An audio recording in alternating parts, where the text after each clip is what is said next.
Deixa eu te falar.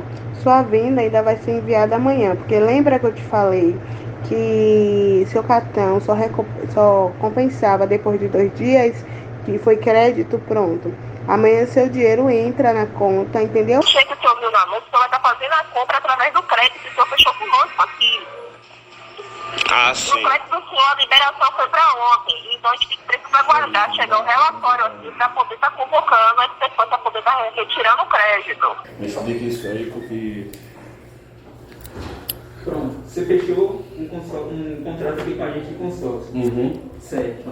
Como você ainda não passou pela Assembleia, ainda está no prazo da sua contemplação correr, entendeu? A gente só pode te dar um resultado concreto, um resultado final, depois que passar pela Assembleia. Tem uma Assembleia agora para o dia 15. Aí após o dia 15 a gente tem uma ciência se você foi contemplado ou se você não foi. Mas, tipo, Entendeu? tá certo. Isso não... Esse cancelamento que vai chegar, me tira uma dúvida. Não vai ser descontado a taxa de quanto? Quando você efetuou o cancelamento, você tem um desconto de 20%. É porque ela ligou pra mim aqui com outra conversa dizendo que não chegou nada de cancelamento. Aí eu cancelei.